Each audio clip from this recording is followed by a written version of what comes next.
And we're recording. We are recording. We're recording, unfortunately, today without Patrick Ivers. We are sad to pass on the news that we have no idea where he is. So welcome. Yeah, we should. Maybe that would get us more views if we said he died in the coup. An unrelated event in Washington. Our late friend Paddy Ivers is will be missed. Yes, he will be missed. No, he'll be back. Yeah, he'll be back. So anyway, welcome to the impersonal training Poodcast. This is number 10.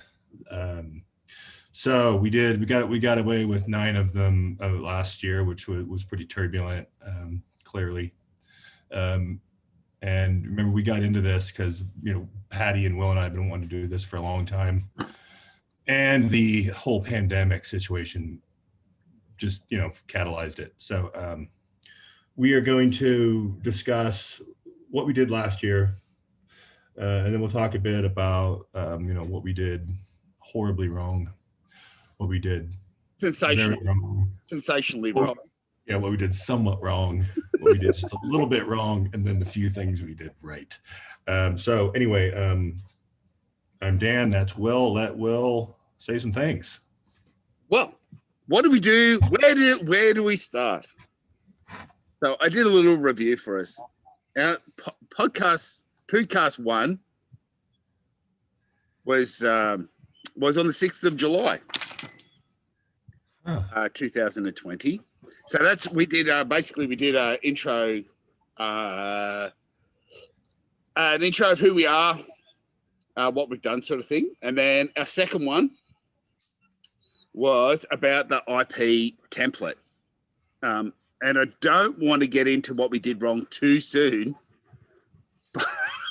but maybe we did cover things a little too rapidly and not in enough depth. And that might have been one of the things we did. We went over the template and how it's laid out, that sort of stuff. And we talked a bit about what the methodology was behind it.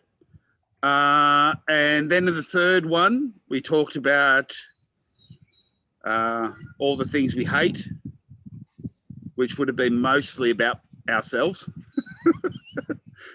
No, the things we don't like about trading, but we went into the fundamentals of the template. In the fourth one, we went through where do you start with trading? Good idea. I think we still need to cover that some more. And then the fifth one,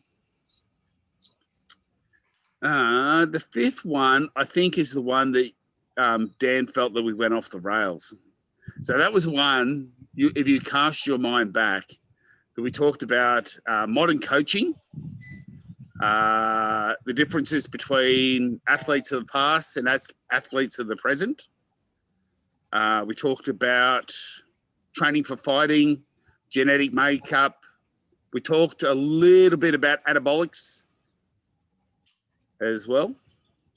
But we might have got a bit too technical too soon in that one. So in past ones, the stuff that we should have talked more technically about, we glossed over, and then we dived into the minutiae of something that nobody but us cares about. So that was the fifth one.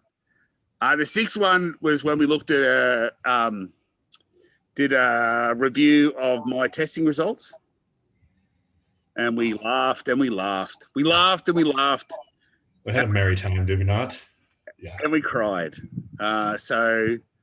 But that was interesting too. The seventh one, we looked at testing standards, which is interesting, which is always important. So that's a big part of the IP template is testing. And then, sorry, my power lead just dropped out. And then we also, in the eighth one, we went into analyzing testing and how we do that. So how we quantify it. And then the last Poodcast we did was about was an intro into the essential movement. We talked about that. So I think I think we did a pretty good job. Yeah, I mean, we haven't done this before, right? We've spent countless hours bullshitting and discussing and rambling, and I mean, unfortunately, I think most of our best moments are not caught on video, right? And we'll continue not to be caught on video, probably. Right. Yeah, no, I mean, we got started. So just like with training, the number one thing you got to do is start, right? It doesn't have to be perfect. I mean, no matter what you do, it is not perfect.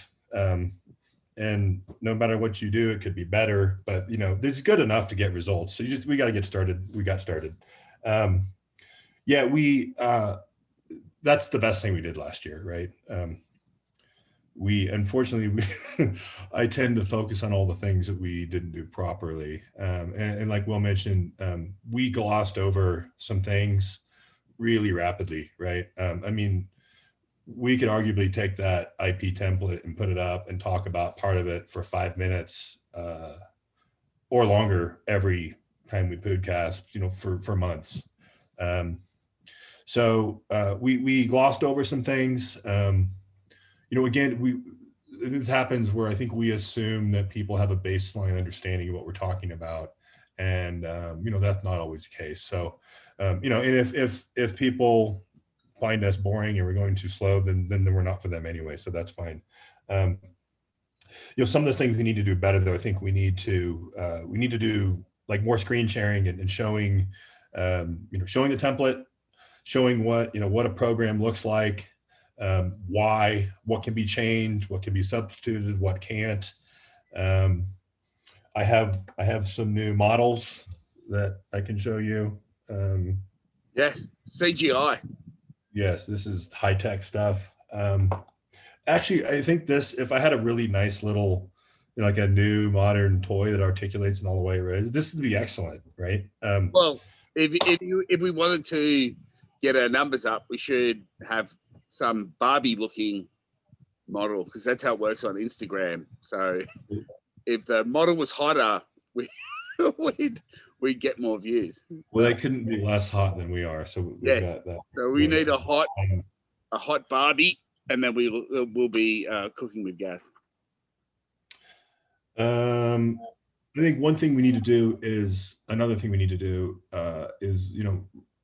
consider who our audience is, and reach out to everyone. So believe it or not, I'm actually married to a woman, and so she went through all the podcasts, all the Poodcasts, and she's like, well, what about me? What does a woman do for testing? Or what does somebody who can't do push-ups, what do they do for testing? Or, so that's part of the glossing over that we did.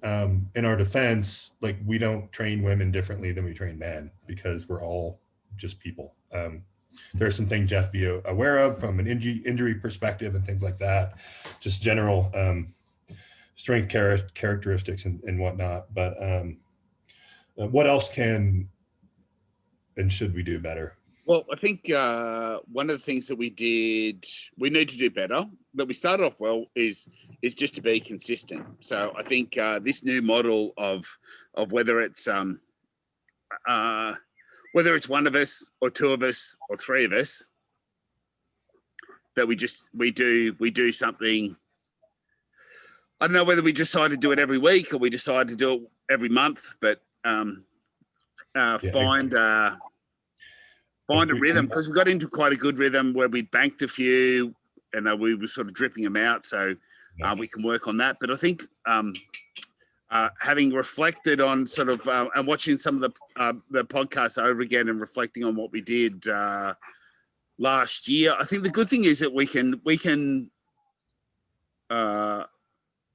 start again as many times as we like and go back and revisit the stuff we did and sort of cover it in more detail or cover it better. And I think the thing is that from feedback, sort of having feedback from people that have watched it, I've got a better idea of how to go back and do it again. And I think the thing is that we can just do whatever we want. So we can go back and revisit those things and cover them in more detail, because it's for a lot of people, not just us, a lot of other people think it's really interesting to talk about, and it's not until I talk to other people about it I realize that what's interesting to me might not be what's interesting to them, and what's interesting to them is stuff that I never realized anybody would find interesting.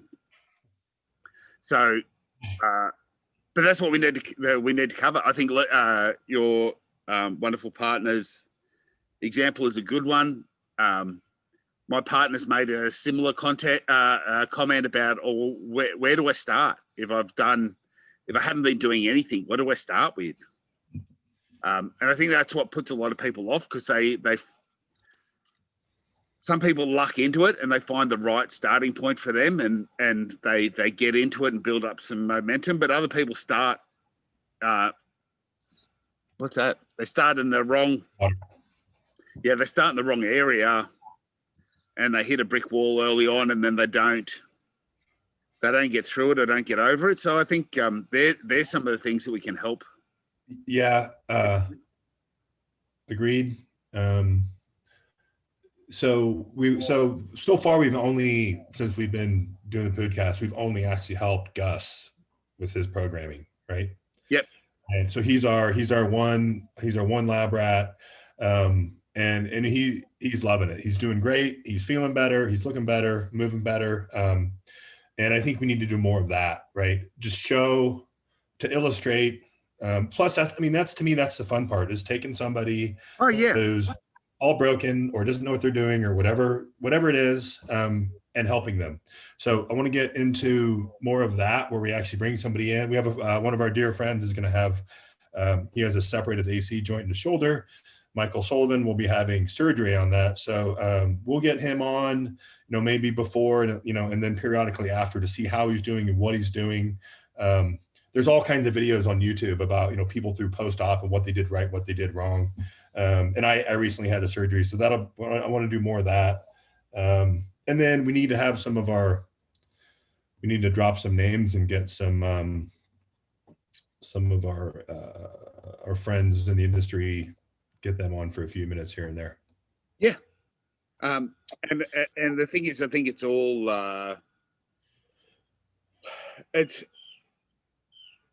one of the reasons we're doing this is because we both find it interesting. I like talking about training. So I've actually enjoyed talking about training more since I don't have to do it for a living. When it was my work, I got to a stage, one of the reasons I left coaching and training is because I'd done it for so long and I didn't have any joy from it. I wasn't getting as much joy from it as I did, obviously, when I started. And the thing is, as a coach and trainer, especially coaching at an elite level, if you want to go to the Olympics, you need me to want you to go to the Olympics as much as you want to go to the Olympics. And if I don't give a shit about it, you're not going to the Olympics if I'm your coach. So coaching's a big emotional, psychological investment. So I used to go to bed thinking about training, and I'd get up and it'd be the first thing I'd think about. And I'd think about it all day, every day, day in, day out, because that's what I did. And now I don't do that for a living. Now I enjoy when people engage me in conversations about coaching and training.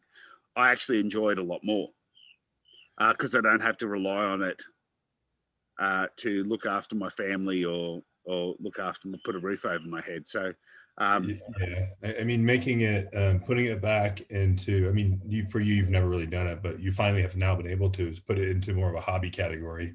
Yeah. And that I think, lets people be more passionate about it. Yeah. And, and I think also it allows me, from my perspective, not trying to do it for a living allows me to not give a shit about all these morons out there. Yes. Peddling garbage. Yeah, and this is the thing I say to people: I'm not trying to market anything to you. Yeah, I'm just trying to help you. I'm not sure. Yeah, I'm not. I didn't. And it's sort of always been the case, and it's one of the reasons I wasn't as commercially successful as I could have been on reflection is that I had the technical knowledge of it, but I didn't have the sales and marketing drive to do what I needed to do to be commercially successful. So the only thing I had to sell was my time, and that's a finite commodity. So whether I'm getting paid $25 an hour or $100 an hour, I still only have 40 or 50 hours to sell in a week. So there's a cap on what I could earn coaching people face to face.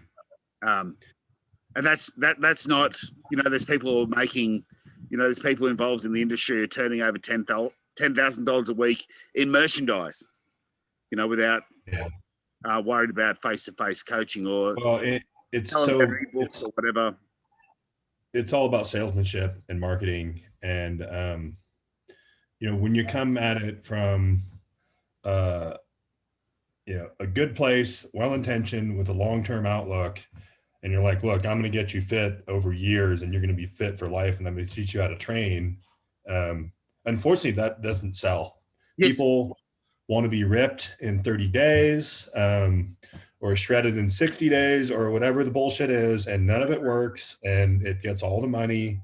And I mean, and that's part of the reason why everybody's perpetually fat and broken, is because yes. They never learned how to do anything the right way, right? And if any of these people were actually successful or actually knew what they were talking about, everybody would be fucking jacked, and they're not. I mean, and you go to the gym, go to any gym. I always say this to everybody: go to every gym, any gym you like, at 6 o'clock in the afternoon, and take a fucking look around, and tell me what you see. Those people are there every fucking day, and they're still a fucking mess. And nothing's changed. And you can go there in a year's time, and it'll be the same. And I just said, I was just reflecting on what we said. 2020 was a good year for me because Gus stopped doing nothing, started doing something, and he feels better about himself. So if what we did and what the time we've invested in it, which isn't a huge amount, that's enough for me. Yeah, sure. Yeah. That he knows, he understands more about training. And the other thing is we've had other people come, to the Slack site and stuff like that because of Gus, because they're seeing Gus and going, what are you doing? Because he looks better. And because he looks better, he feels better. And because he feels better, people notice that stuff. So if 2020 did nothing else, then we got Gus off his ass, into training, into rowing, back into cycling, looking after his body. And we got him to mow the yard. Got him to clean up his environment so it didn't look so shit house on video. We have to have Gus on fairly soon too to talk about. Hopefully tomorrow. You did update his programming, right? Yeah. Yeah. Okay. So I think he's gonna test again tomorrow. So he's come around. He's done another 28 days. On his new program. I think he's gonna test again tomorrow. Okay, cool. Is she still recording a lot of stuff? Because I've been slacking on looking at Slack.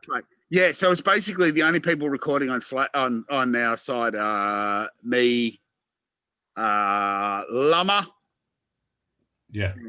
and Gus. So Liam's got COVID. No. Yes, he's sick. Oh shit! Because I talked to those guys on WhatsApp, he and Darren, quite a bit. Lama's sick. When did that happen?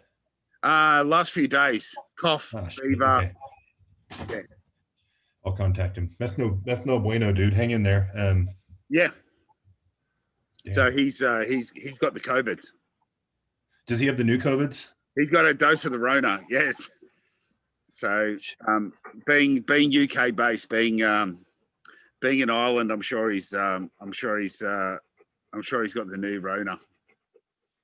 Yeah. Also, sorry about the. If anybody's wondering why we're not having an earthquake, I've got Pia and Wolfgang here. Wolf baying for my attention. Pia not so much so, but Wolfgang most definitely wanting me to pay attention to him. So, but that's the reason that the camera keeps on shaking every time he walks into the table or knocks the power lead out. So, yes, Gus is still recording his training, and I won't go into detail in it because that'll be a good thing to go through with him because it's not complicated, it's not sexy. But Gus is. But yeah, the results are. So he's he's in great shape. So he's lost. I think he's lost 10 or 12 kilos, and that's significant. Yeah, good. No, he's leaned out a lot, and he's looking great, and he's performing really well. So good to talk to him about it tomorrow and see what. We can get him on, and we can go into some detail about his program. And I think that's one of the things that I'd like to do more of this year, because I think some of the most interesting conversations around these things are like it'll be more interesting to engage, to answer people's questions about their training or give them some reflection based on our experience and what we're seeing. Because those are the questions that people find interesting. So if Gus wants to ask it, 100,000 people, other people want to ask the same question. So it's good to find those things out, because Gus was the same. I think one of the things I'd like to talk to Gus about is that he didn't think it was going to be enough. Yeah, leave the thinking to us. What's that? Leave the thinking to us. Yes, he didn't think it'd be enough. I'm not training enough. It's not hard enough. And there's not enough of it to get a result. It's hard, man. It's we so many of us, probably you excluded, but so many of us grew up in this, this just grind mentality where every set's got to be to failure, and I learned before I'd broken every freaking joint in my body that you don't need to go to failure, but I still generally tend to push things too hard, right? So yeah, that's something I've been focusing on a lot lately, is just doing a ton of submaximal work. Like we had to wait until we're 50 to learn the lesson that we should have learned when we were 20. Hey, everybody say happy birthday, William. Oh yeah, from the Happy Coup Day. He got a fantastic birthday present from America. Yes. His birthday was January 6th. Watching it tear itself apart. That was fantastic. Worried about all my friends getting murdered. How old are you anyway? 49. Okay. 50. Good. You look like you lost some weight though since you started. Yeah, I feel good. So yeah, we can do, just so we don't have to cover it again. See, this is the thing. We're already 26 minutes in, but basically my update. So I've been continuing. I'm lucky. So I've got construction exercise into my day, in that I ride to and from work. So which is about 10 or 11K each way. So about 50 minutes of cycling every day, about 20K. And then on top of that, I've just been doing, I haven't been doing as much as I was in November because Wolfgang that I just showed you then, Wolfgang's been sick. He's had erythrocytopenia. Dog COVID. No, yeah, he's had dog COVID. So his platelets collapsed. So he had no platelets, no clotting ability. Lucky for him, his mum's a doctor, and she knew what was going on sort of straight away. So he's had the best of veterinary care, and he's been pulled out of the nosedive that he was in by throwing truckloads of money at the at the economy via many vets and specialists. I think he's on about $1,000 worth of medication a month at the moment. So pulling him out of the nosedive he's in. But one of the effects of the drugs that he's been on is that he's has a high urinary output, which means that daddy has to get up every 2 hours every night to take him out to wee. So my sleep's been super interrupted, so I haven't had that much. And again, I think it's one of those things about, like we're talking about, pushing yourself to exhaustion every rep. I just sort of dialed it in a bit. I have enough energy to do what I do every day at work and to ride to and from work, but I haven't had too much excess capacity to put into any sort of additional training. But now that he's on the improve, I'll start doing that again. So Gus bought, like I said to you off camera, Gus bought me a dip pull-up tower for my birthday. Which was quite funny because it goes, so my thinking was I was going to buy him one so I could see what it looked like and see whether it was trash or not, and then make a decision about what one I was going to buy myself. So maybe he's done the same thing. So he bought me one, and it's actually quite good. So it's not that expensive. It's quite good, just a good towel with I like it because rather than just having a straight bar, it's got like the old like the Elite FTS bars, so different handle widths and things like that, and nice. Sort of vertical and horizontal handles on it as well. And I've got I've made suspension handles before, but I just went and bought one. I saw some suspension handles on sale. So some KO8 kit, it's called. So just like a TRX. So I wanted the tower mainly so I could put the handles on and do some supported push-ups and do some inverted rows on the handles. So I found a place for the tower and set that up, and I'll fix it to the deck and put the handles on it, do some more push-ups, do some more inverted rows. Try and get back to doing some pull-ups as well, which I think obviously we've spoken about the importance of pull-ups. I don't know whether we talked about that off camera or on camera, Dan, where we... yeah, I don't recall us recording anything about that. No, maybe, and that's something we'll talk about again, because it's something I had... I was teaching, coaching, instructing the other day, and somebody asked me what I thought the most important test was, and I said to them, as we've discussed before, is I think it's pull-ups, because it's really probably the only test that can be can predetermine your survival in an emergency, as we've talked about before. So maybe we'll come back and talk about that again. So I would like to be able to get back maybe before my 50th to do to be able to do 5 pull-ups interrupted would be a good marker. One for every decade that I've been alive would be handy. So I might set the bar reasonably low at 5 and hope for more than that. But like we're just talking about, one of the things you have to be, I think you have to be a bit more easier on yourself. So my training's going pretty good. So riding consistently to work, rain, hail or shine. I'm going to get back into doing some more bodyweight work, which I was doing back October, November, less so in December. And we'll see where we go from there. And we'll continue to help us and help anybody else who happens along. What about you? Okay. Yeah, I've actually I've been training really consistently. My right SI joint, I screwed it up again. Like it just gets out of position, and it just I'm like immobilized for until I get it to slip back in and then get the inflammation down. So that happened in like December.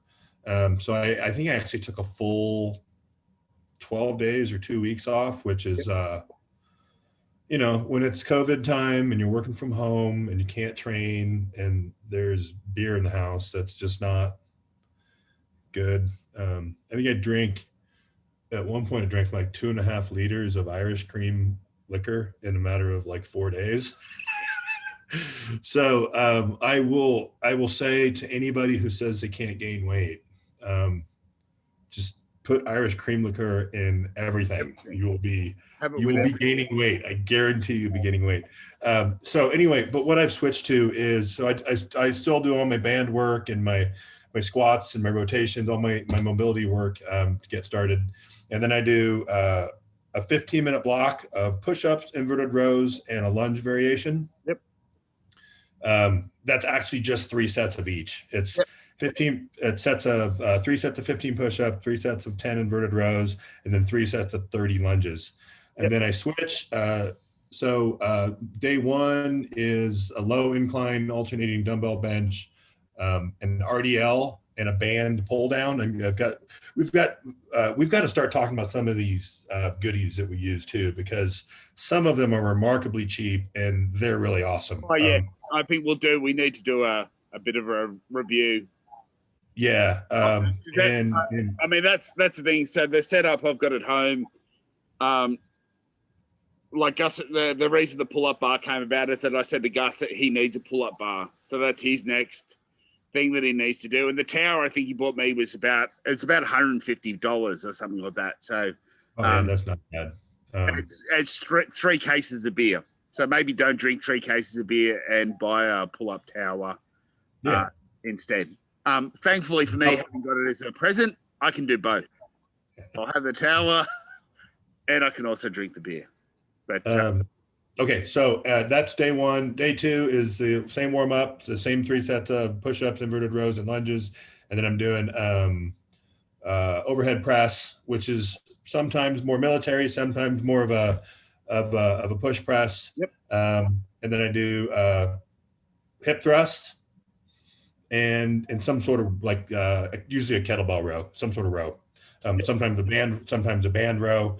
And then on day 3, so it's Monday, Wednesday, Friday, day 3, I'm doing 5 sets of the push-ups, inverted rows, and lunges. And then I just do like some tricep work and some delt raises and some core work. And I mean, it's super simple. This is probably the simplest my training's ever been.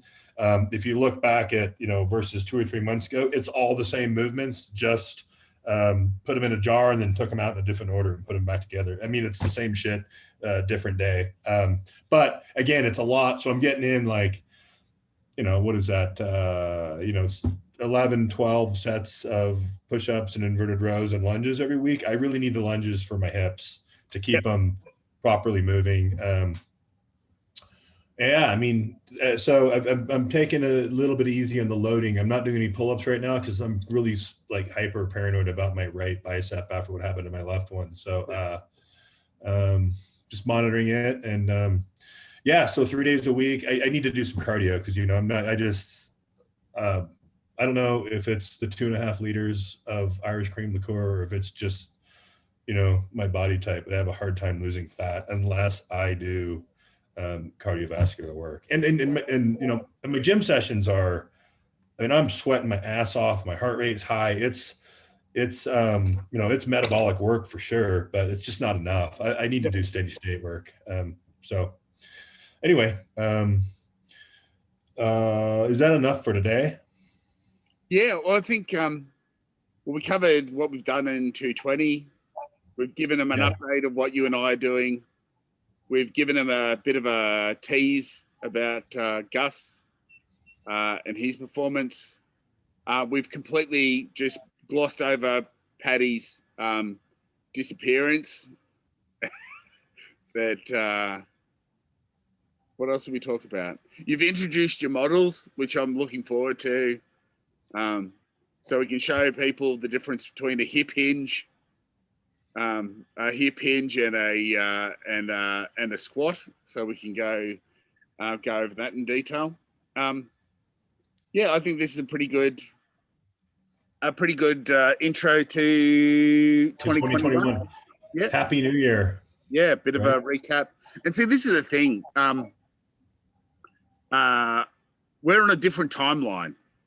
So this isn't a 6-week program or an 8-week program or so, because I don't give a shit about that. I'm not trying to sell you. We're not trying to sell you 28 days to transform your body, because that shit just doesn't last. Right. So I think we'll just keep trucking along at our own pace. Like I said, I'd like to do 100 of these before I worry about it too much. Yeah, no, I'm with you. Yeah, So I mean, I'd like to get to the stage where we all have matching headsets, so the audio is better. Maybe we'll get to the stage where we have a fixed background and do more screen sharing, so we can look into that more. Do more interviews. So there's yeah. Again, it's there are no. I mean, you can do something for 4 weeks or 8 weeks. That's fine, but it's all about concepts and understanding why you're doing what you're doing, and not stubbornly doing things if they're counterproductive or they hurt or you shouldn't be doing them. But I mean, we want to teach people how to train, and it takes a long time, right? I mean, you read about these guys who are far more knowledgeable than I am, and they all learn shit into their 40s and their 50s, and it's pretty neat. And I'd like to unfortunately, teach people how to train so I can talk to more people about it. say that again. I said I would like to teach more people how to train so I can talk to more people about it. So that when they say stuff, I'm not doing this.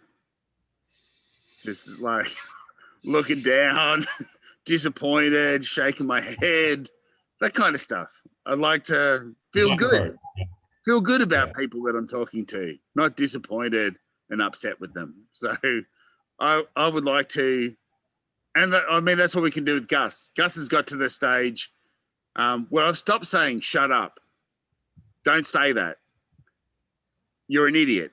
Like that now we're having intelligent conversations about training and performance, because he's asking better questions. He knows more about what he's doing. He understands more about why he's doing it. And he gets it. And that's exciting for me. So we've got Gus. That's one. Yep. We'll find somebody else. That'll be 2. That's a 50% improvement. Or is that 100%? 100% improvement. That's 100%. So then if we find one more person, that's a 50% improvement. Is that right? Yes. Yeah. So this doesn't sound good. So then we get another person. That's only 25% improvement.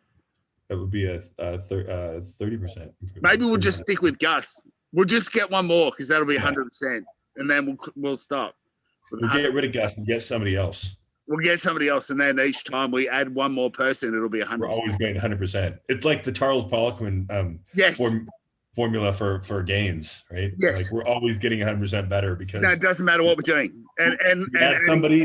We add one person and we get rid of the other person, so that every time we add a person, we're getting 100%. And when we do it, we'll just get them to eat an avocado, and they'll add like 8 kilos of lean muscle mass in 2 weeks, eating Costa Rican fucking avocado. Oh, that's what I got so jacked. Eating organic. So good things to come. Yeah. Okay. So we're gonna cut that. Call that a Poodcast. So that was Poodcast number 10. And Will, where are people supposed to find us? Good question. Nowhere at the moment. Yeah. So I think we need to get a few more up our sleeves. At the moment, the only way people are seeing this is either on my website. So, because I've been posting them on the sly at willheffernan.com, or they need to see it on Slack. So maybe I'll do a little bit of an update on my website, but we're going to eventually, what we'll do is that we'll have a website that has these videos, has our training stuff on it. We're trying to build up a bit of a library. 10 doesn't make a library. We'll get a bit further down the track and we'll find somewhere to put them all, and we'll have we're still trying to decide what we're going to do with regards our forum. So we've tried a few options, Slack being one, and we can even have that discussion with Gus tomorrow So maybe we'll have a talk to him about his training, and then we'll get a free IT consultation out of Gus as well. So, but we need to find some place to host it all and make a home for our in-personal training info. But at the moment, these videos I think will be watched more after we're incredibly successful and people go back and look at the history of it and think, can you believe that this is where it all started? It could have only improved from there. It could have only, yeah. But so we do have, I think eventually it will be at www.impersonaltraining.com. Is that right? Yeah. It's not there right now. So right now that links to Will's site, but we do exist. We will continue to exist, and you will not stop us. Yeah, we're going to outlast everybody. Well, we may have already outlasted Paddy. We don't know. We may have already outlasted Paddy. I'm going to feel bad. You should feel bad too, because maybe something terrible has happened to him, and then we'll both be like, "Oh shit, we shouldn't have said that." But in true impersonal training style, we don't really care. We'll just keep trucking along. So we'll do we'll never forget you, but we will. Yes, we'll do an in memoriam episode, maybe podcast number 12 or something like that, and then we'll just move on to abs afterwards. Abs and arms. Bye, Paddy. Abs, arms, and that's it. Yeah, we love you, Paddy, and hopefully we'll see Paddy soon. And that's the end of podcast number 10. Yes. All right, guys. Bye.